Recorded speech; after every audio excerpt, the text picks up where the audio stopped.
झांसी के थाना गरौठा और थाना प्रेमनगर क्षेत्र में भूमि संबंधित बीमा क्लेम के नाम पर फर्जी दस्तावेज बनाकर किसानों के नाम पर अवैध आर्थिक लाभ उठाने वाले 3 आरोपियों को पुलिस ने गिरफ्तार किया है। आपको बता दें, थाना प्रेमनगर और थाना गरौठा की संयुक्त कार्रवाई में गिरफ्तार अभियुक्तों को न्यायालय में पेश किया गया। वहीं पुलिस इस तरह की फर्जीवाड़े पर कड़ी कार्रवाई कर रही है ताकि किसानों के हित की रक्षा की जा सके।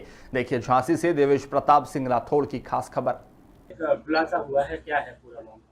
अवगत कराना है कि झांसी के 2 थाने प्रेमनगर और गरौठा में दिसंबर 2025 में मुकदमे लिखे गए थे। ये मुकदमे डिप्टी डायरेक्टर एग्रीकल्चर की जांच के आधार पर लिखे गए थे, जिसमें ये पाया गया कि फसल बीमा योजना, जो सरकार की एक फसल बीमा योजना है, उसमें झांसी में एक बड़े पैमाने पे एक स्कैम हो रहा था। तो हमने जब ये टीमें गठित की दोनों ही थानों में, तो ये निकल के आया कि इसमें जो अभियुक्त गण है वो डिफरेंट रोल थे उनके। जैसे कोई था जो अपना फर्जी भूमि के कागज तैयार कर रहा था, कोई था जो अपने गांव से करीब 10-10 लोगों को इकट्ठा करके उनके आधार कार्ड, उनके बैंक पासबुक लेके उसको कूट रचित तरीके से अपलोड करके फसल बीमा योजना के अंदर जो धनराशि प्राप्त होती है उसको फॉर्जरी के आधार पर प्राप्त कर रहे थे।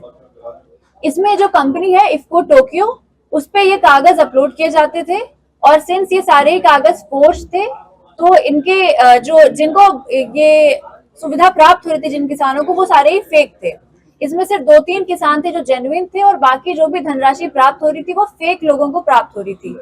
तो जब हमारे संज्ञान में ये आया, टीम ने इस पे बेहतरीन काम किया। हमने सीडीआर एनालिसिस किया, हमने जालौन और झांसी दोनों में हमने छापेमारी की और हमें आज 3 अभियुक्त गण गिरफ्तार किए हमने। गरौठा में 2 अभियुक्त हैं जिनका नाम है भूपेंद्र जो है वो डॉक्यूमेंट्स को फोर्ज करते थे अपने कंप्यूटर के माध्यम से, और पारस नायक है, वो करीब 50-60 लोगों को इन्होंने इस तरह से उनके डॉक्यूमेंट्स को फोर्ज करा है। और प्रेमनगर में जो अभियुक्त है इनका नाम है ऋतिक तिवारी। इन्होंने भी करीब अपने गांव से 10-20 लोगों को इकट्ठा करके उनके डॉक्यूमेंट्स को फोर्ज किया है। तो इन तीनों ही अभियुक्त को हमने गिरफ्तार कर लिया है और इन्हें न्यायालय के सामने पेश किया जा रहा है। और इनके पास से हमने एक सीपीयू, एक मॉनिटर, प्रिंटर और काफी सारे मोबाइल ये भी बरामद हुए हैं। कितने करोड़ रुपए की इनने लगभग ठगी की है? जो ये 2 थाने में निकल के आया है वो गरौठा में करीब 10 लाख रुपए का प्रकरण है, प्रेमनगर में करीब 1,64,000 का प्रकरण है। पर ये जो धनराशि है ये अभी जांच में और आगे बढ़ेगी। ये सिर्फ 2 थाने हैं जहां पे अभी हमने इन अभियुक्त को गिरफ्तार किया है और ये स्कैम को हमने इसका खुलासा किया है, पर ये जांच अभी और बढ़ेगी। तो ये करोड़ों का मसला है और इसमें जांचें अभी चल रही है।